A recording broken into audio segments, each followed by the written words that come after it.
Beri salam kepada Pak Gus. Selamat pagi Pak Gus. Oke, silakan dulu anak-anak semua.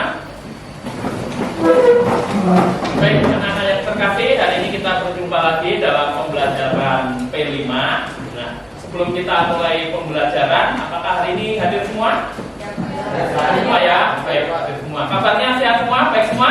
Alhamdulillah, baik sehat ya. Masih semangat ya? Masih pagi ini, masih pagi-pagi. Ya, sebelum kita mulai untuk pembelajaran P5 kita akan awali dengan doa. Ada yang bersedia memberi doa? Ya, Raymond silakan. Mari kita berdiri. Baik teman-teman, sebelum mulai pembelajaran kita, mari kita berdoa bersama-sama. Berdoa mulai. Allah Bapa di surga, terima kasih Tuhan untuk waktu yang Kau berikan kepada kami sepanjang malam hingga pagi ini. Tuhan Yesus, kami akan memulai pembelajaran kami, berkati kami bersama guru kami. Dalam nama kami berdoa dan mengucap syukur. Haleluya. Amin. Amin. Baik, terima kasih. Boleh duduk. Raymond, terima kasih. Oke, Pak. Silakan duduk anak. Baik, anak-anak yang terkasih, ini tema untuk P5 kita, proyek penguatan profil pelajar Pancasila untuk topik gaya hidup berkelanjutan, yaitu dengan tema jejak sampah organik di lingkunganku. Nah, adapun tujuan, alur dan target pencapaian proyek yang pertama berdasar pada dimensi dan elemen profil pelajar Pancasila dan mengangkat tema gaya hidup berkelanjutan. Proyek dengan topik jejak sampah organik di lingkunganku diharapkan dapat membuat nanti Anda semua lebih sadar dalam memilah, mengolah, dan memanfaatkan serta menerapkan gaya hidup berkelanjutan. Yang kedua, proyek ini dimulai dengan tahap pengenalan dan penjelasan dampak sampah organik dan seterusnya. Nah, nanti peserta didik atau Anda sekalian diharapkan mencoba melihat apa yang terjadi di lingkungan sekitar, mengidentifikasi sumber sampah organik dari berbagai tempat, lalu mengumpulkan data-data sampah organik baik jenis dan jumlahnya. Kemudian yang ketiga, nanti Anda sekalian diharapkan mengerti dampak sampah organik serta tindakan mitigasi atau solusi yang mungkin diterapkan dalam kehidupan sehari-hari. Nanti didasarkan pada dimensi profil pelajar Pancasila, yakni beriman, bertakwa kepada Tuhan Yang Maha Esa, berakhlak mulia, gotong royong, kreatif, beserta sub-elemen yang dijabarkan pada halaman berikutnya. Nah, anak-anak yang terkasih, ini tahapan untuk proyek kita, ada tahapan pengenalan, lalu nanti ada tahapan kontekstualisasi, lalu tahapan aksi, itu nanti Anda sampai pada membuat pupuk kompos, pupuk cair atau ekoenzim.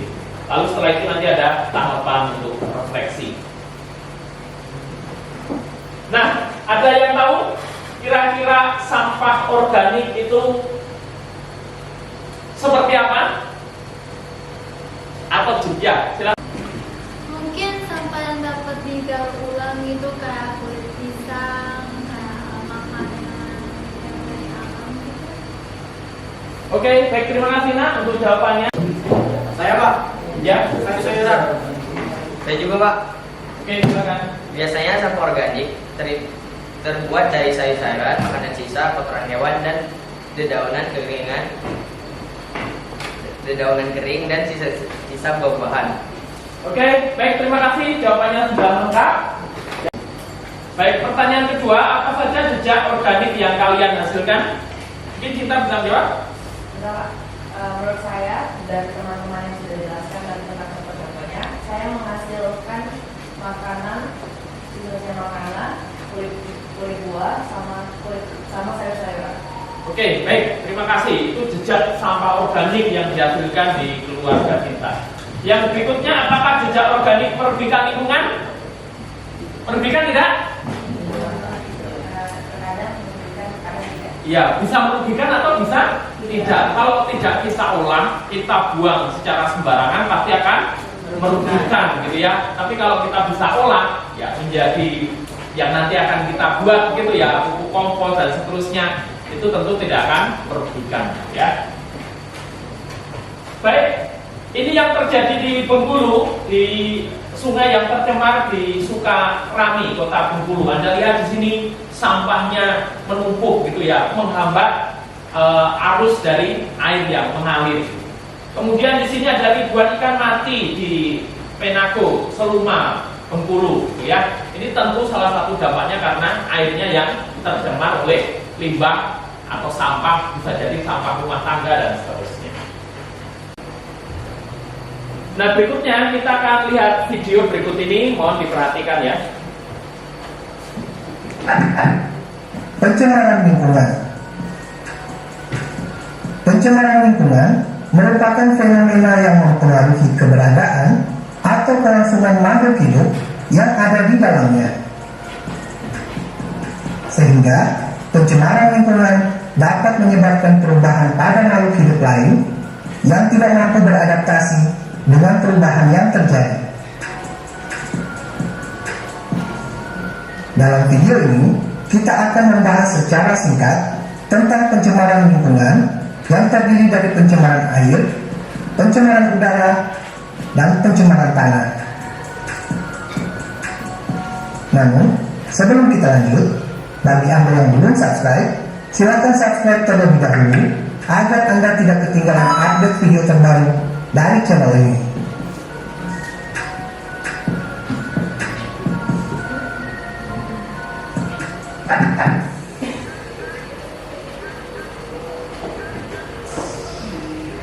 Definisi pencemaran. Menurut Undang-Undang Republik Indonesia Nomor 23 Tahun 1997, pencemaran lingkungan adalah masuknya atau dimasukkannya makhluk hidup, zat, energi, dan atau komponen lain ke dalam lingkungan hidup oleh kegiatan manusia sehingga kualitasnya turun sampai ke tingkat tertentu yang menyebabkan lingkungan hidup tidak dapat berfungsi sesuai dengan peruntukannya. Pencemaran lingkungan dapat terjadi oleh faktor alam seperti bencana gunung meletus, gempa bumi, atau tsunami, sedangkan faktor non-alam dapat disebabkan oleh aktivitas manusia. Baik anak-anak, dalam video tadi ditampilkan soal pengertian, kemudian dampak, penyebab dari pencemaran lingkungan. Nah, pengenalan terhadap sampah organik sebagai salah satu penyebab pencemaran lingkungan. Jadi salah satu penyebab pencemaran lingkungan itu adalah sampah organik. Kalau kita lihat ini ya, sampah yang dimasukkan di dalam kantong-kantong plastik. Nah, sampah manakah yang paling banyak dihasilkan oleh manusia kira-kira? Yang atas atau yang paling bawah? Yang paling bawah ya. Karena apa? Ya, karena sampah dari hasil limbah rumah tangga itu biasanya paling banyak, bisa makanan, sayuran, dan seterusnya. Nah, berdasarkan data dari daerah yang dihimpun oleh KLHK tahun 2022, jumlah timbunan sampah di Indonesia itu sebesar 68,7 juta ton per tahun. Dengan komposisi sampah didominasi oleh sampah organik. Ya, sekali lagi sampah organik itu paling banyak. Khususnya sampah sisa makanan yang mencapai 41,27% sendiri.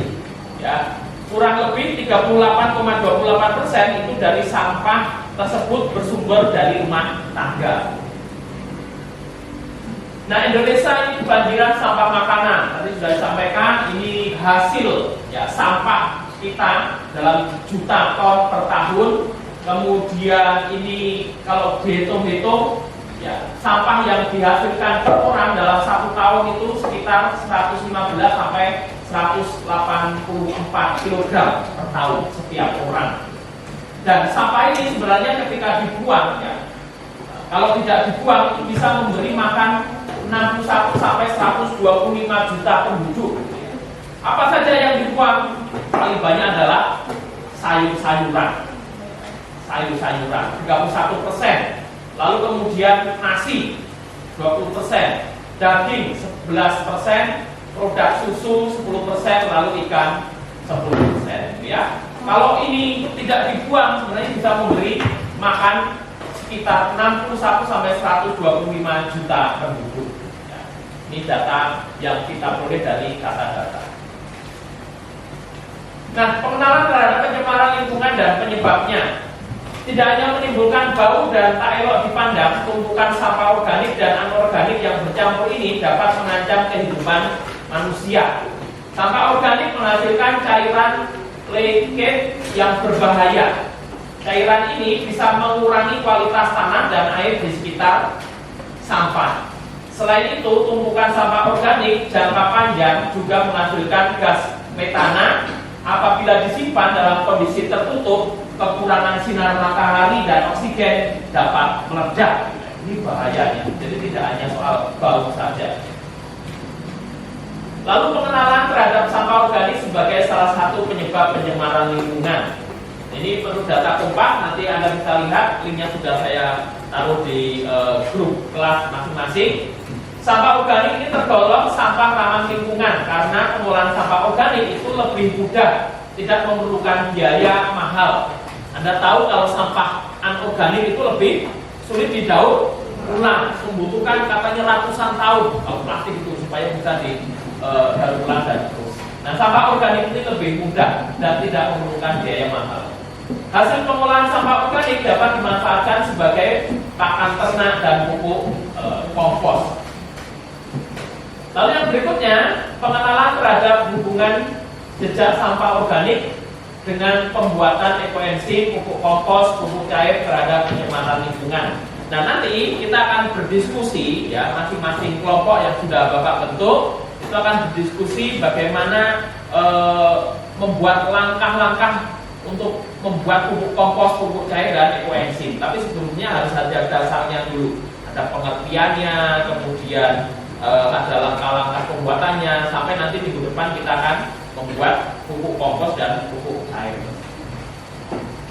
Nah, kita akan masuk dalam diskusi kelompok. Ini kelompoknya yang sudah Bapak bagi sebelumnya. Nah, silakan anak-anak sekalian masuk dalam kelompok masing-masing.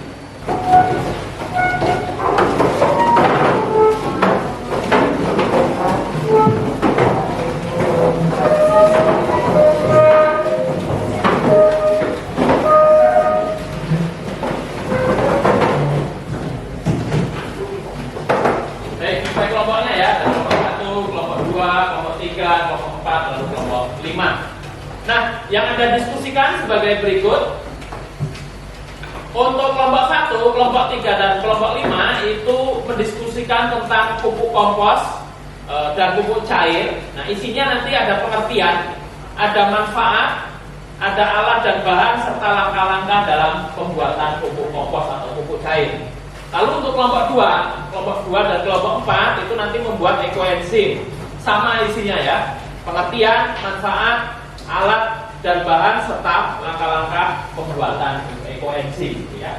Nah, silakan didiskusikan di kelompok. Kalau hasil diskusinya diketik di laptop, yang ada laptop, yang tidak ada diketik di HP. Nanti tolong kirimkan ke WA Bapak. Ya, nanti kita langsung presentasikan.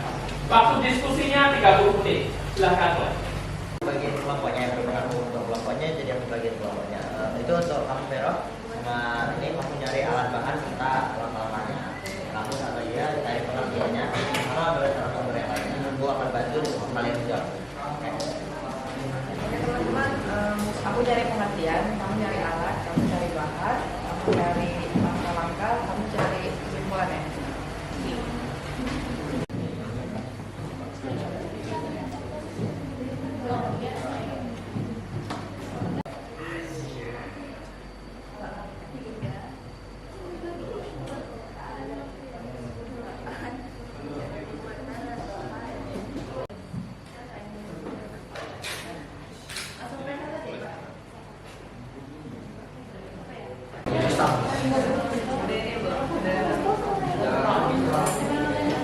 Boleh dibuat di Canva, di PowerPoint ya. Oke. Atau diketik nanti jadikan PDF.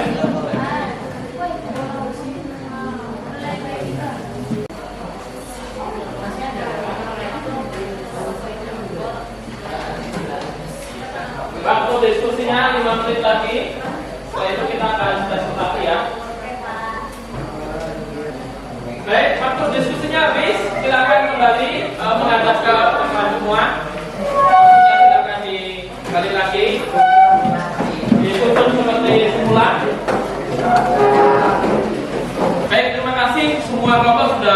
dikirimkan ke WA Bapak untuk presentasinya. Kita akan mulai presentasi.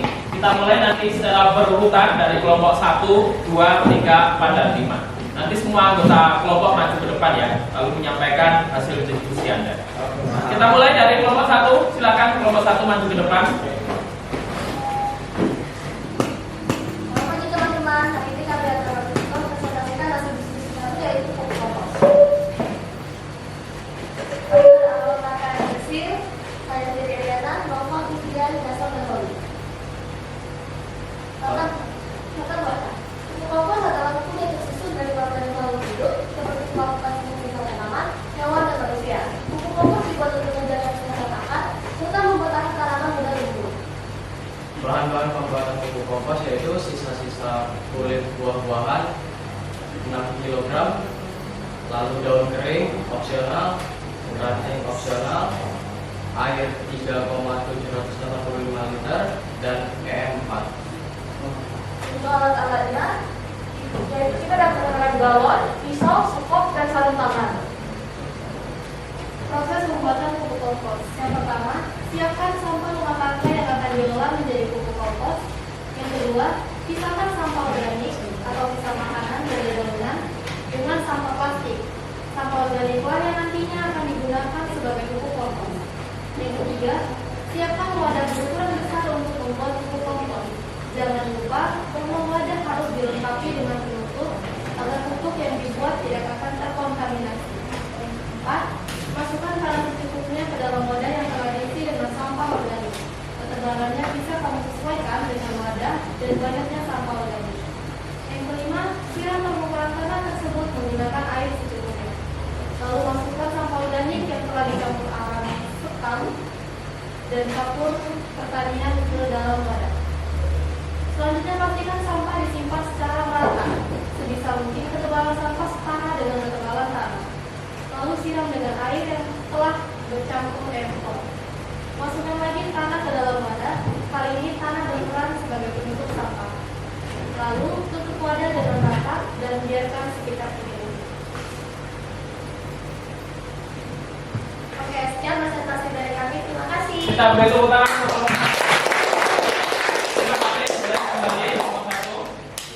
Kembali ke tempat dulu. Kita lanjut ke kelompok 2. Silakan kelompok 2 langsung. Dan teman-teman, perkenalkan kami dari kelompok 2 yang kali ini akan membahas tentang Go Free by Ecoenzym, yaitu pemanfaatan sampah organik menjadi ekoenzim agar terbebas dari sampah organik yang menjelajah dunia. What is this? Ekoenzim merupakan salah satu cara mengolah limbah dapur menjadi sesuatu yang bermanfaat. Ekoenzim dibuat dari hasil fermentasi sampah organik seperti buah dan sayur. Cairan hasil fermentasi ini nantinya dapat digunakan berbagai keperluan, mulai dari pembersih rumah, pupuk, pestisida alami, bahkan untuk kulit. Manfaat.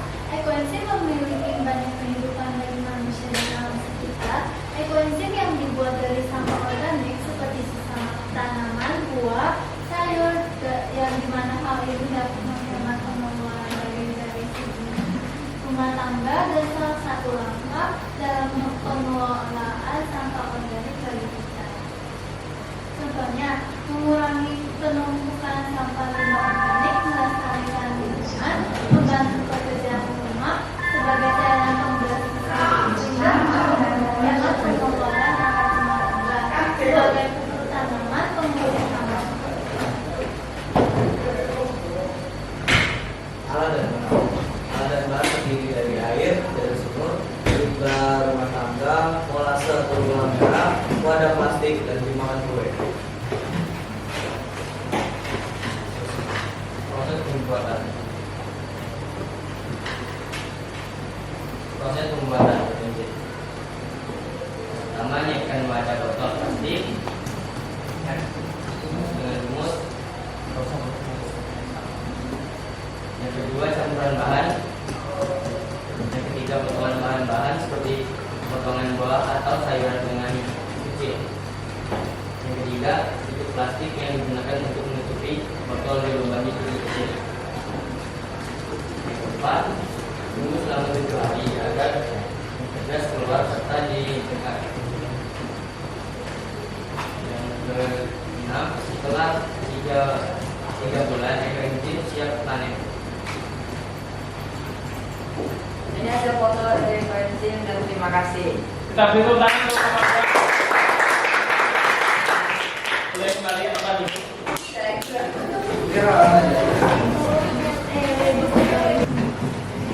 Selamat pagi Pak Agus dan teman-teman semuanya. Kami dari kelompok 3 akan mempresentasikan hasil diskusi kami dengan judul yaitu pembuatan pupuk kompos. Yang akan kami bahas adalah yang pertama tentang pupuk kompos itu sendiri, lalu yang kedua adalah manfaatnya, dan yang ketiga alat dan bahan, lalu yang keempat adalah langkah-langkah, dan yang kelima adalah kesimpulan. Apa sih pupuk kompos itu? Pupuk kompos adalah pupuk yang terbuat dari bahan organik seperti daun, rumput, sisa makanan, dan lain-lain yang telah diuraikan oleh mikroorganisme menjadi bahan yang lebih mudah diserap oleh tanaman. Pupuk kompos juga sangat baik untuk tanaman karena mengandung banyak nutrisi dan juga membantu dalam menjaga kelembaban tanah. Manfaat pupuk kompos adalah yang pertama, meningkatkan kesuburan tanah, yang kedua mengurangi penggunaan kimia, yang ketiga meningkatkan kualitas tanaman, yang keempat mengurangi limbah organik, dan yang kelima meningkatkan kesehatan tanah. Bahan-bahan yang pertama itu ada kulit pisang, sisa mentimun, kulit nanas, bokol jagung, cangkang telur, dedaunan kering, sisa selada, cangkang apel, ranting kering, kulit nitrogen, bioaktivator, kertas atau tisu atau kardus, tanam bekas air. Berikutlah sampah nitrogen yaitu kulit pisang, sampah apel, sisa mentimun, sampah selada. Sampah yang selanjutnya sampah karbon yaitu daun kering, kertas, cangkang telur, ranting kering. Adapun langkah-langkah dalam pembuatan pupuk kompos ini adalah yang pertama itu menyiapkan tong untuk dilubangi bawahnya, lalu yang kedua itu diletakkan di satu ember di bawah tong untuk menampung sisa air, lalu yang ketiga itu letakkan tanah bekas pada bagian dasar tong, dan yang keempat itu masukkan sampah organik kemudian ditutup dengan tanah bekas. Dan yang kelima adalah tuangkan molasses sebanyak 250 cc, yang keenam adalah tambahkan mol atau bioaktivator, lalu yang ketujuh adalah aduk atau campurkan dengan menggunakan tangan, dan yang ke-8 atau yang terakhir adalah tutup tong setelah 1 minggu akan diaduk kembali agar cepat terurai. Demikian presentasi dari kami, terima kasih. Terima kasih, kita beri tepuk tangan. Kembali ke tempat dulu, kelompok 3. Kita lanjut ke kelompok 4. Silakan kelompok 4. Apa itu ekoenzim? Ekoenzim adalah cairan yang dihasilkan melalui fermentasi bahan-bahan organik seperti buah-buahan, sayur-sayuran, dan gula dengan bantuan mikroorganisme. Enzim yang dihasilkan dapat digunakan sebagai pembersih rumah tangga, pupuk organik, dan sebagai agen pengurai limbah. Alat dan bahan yang digunakan. Alat yang pertama ada pisau, sendok, botol, wadah plastik kedap udara, dan wadah berukuran besar. Untuk bahan ada gula, sampah organik, dan air. Cara pembuatannya yang pertama, kumpulkan sisa makanan seperti kulit buah-buahan, sayur-sayuran yang tidak terpakai sekitar 1-2 gram. Yang kedua, cuci dan potong-potong dengan ukuran kecil agar mudah difermentasi. Yang ketiga, cuci wadah dengan bahan-bahan yang telah dipotong tadi. Yang keempat, tambahkan gula dan sebanyak 60 gram yang ada. Lalu tambahkan air yang tersendiri ke dalam botol dengan kapasitas 20 liter hingga 50 cm.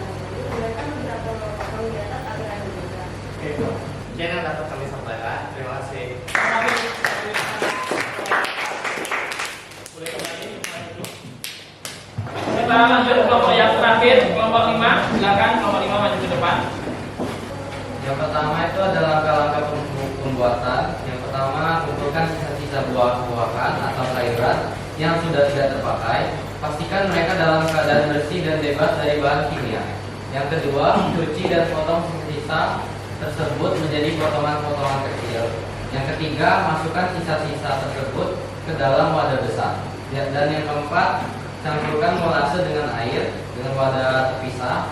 Perbandingannya adalah 1/3/10. 1 bagian gula coklat atau gula merah, lalu 3/4 bagian sisa buah-buahan atau sayuran yang sudah tidak terpakai, dan 10 bagian air. Terus yang kelima itu masukkan buah-buahan yang sudah dipotong, lalu aduk dengan cairan molase. Yang keenam, tutup wadah dengan rapat dan dibuka setiap minggu sekali selama 3 bulan. Dan yang ketujuh, setelah 3 bulan, ekoenzim akan siap digunakan. Anda dapat memfilternya untuk menghilangkan sisa-sisa padatan dan menyimpannya dalam botol kaca. Makanan dan bahan yang dibutuhkan. Pertama, ada sisa buah-buahan atau sayuran yang sudah tidak terpakai seperti kulit atau biji dan yang lainnya. Kedua, ada gula coklat atau gula merah yang bisa disebut dengan molase. Ketiga, ada air, dan yang keempat ada wadah kaca atau plastik besar dengan buku. Protein adalah cairan alami yang memiliki beragam kegunaan. Ini bisa digunakan sebagai pembersih rumah tangga, pupuk organik, kendalian HAM alami, dan bahkan membantu mengurangi limbah dapur dengan mengubah sisa buah-buahan dan sayur-sayuran menjadi produk yang berguna dengan manfaat yang beragam. Ekoenzim membantu mempromosikan keberlanjutan lingkungan dan alternatif yang ramah lingkungan untuk produk kimia rumah tangga. Sekian dari kelompok kami, terima kasih. Terima kasih teman-teman, kalau kembali kita duduk. Baik, semuanya sudah presentasi. Ya, semuanya Pak Kelompok sudah presentasi. Lalu untuk minggu depan jangan lupa ya, kita akan melakukan rencana aksi membuat apa yang sudah kamu rancang tadi, membuat pupuk kompos atau pupuk cair atau ekoenzim. Jangan lupa nanti pembagian tugasnya soal membawa alat dan bahan, lalu perencanaan untuk pembuatan minggu selanjutnya, minggu depan. Nanti juga ada pertanyaan refleksi untuk minggu depan. Nah, ini panduan pertanyaan refleksi yang minggu depan nanti akan Anda kerjakan, nanti Bapak share di grup kelas ya. Kemudian penilaian terhadap pelaksanaan proyek itu nanti ada penilaian formatif dan linknya nanti Bapak kirimkan di grup kelas menggunakan Google Form.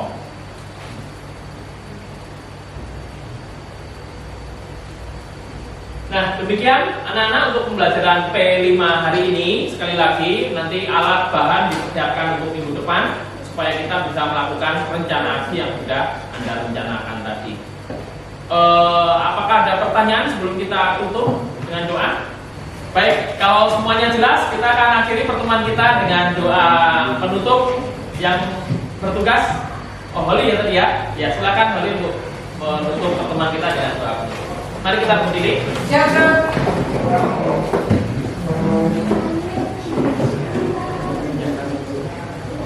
Mari kita bersatu dalam doa. Amin. Ya Tuhan, terima kasih atas permintaan-Mu pada awal pembelajaran dan sampai pada ya Tuhan. Sekarang kami ingin melanjutkan aktivitas kami. Kiranya Engkau memberkati kami dan apapun yang dapat kami pelajari pada kali ini dapat berguna bagi kami di hari satu ya Tuhan. Ya Tuhan, dan bisa doa kami kepada Tuhan Kristus. Amin. Dalam nama Bapa dan Putra dan Roh Kudus. Amin. Baik, terima kasih Oli. Boleh kembali ke tempat duduk. Kita pakaikan dulu salam Tarakanita kebanggaan kita. Salam Tarakanita. Satu hati, satu semangat, Tarakanita, yes. Baik, terima kasih. Selamat siang semuanya.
sih.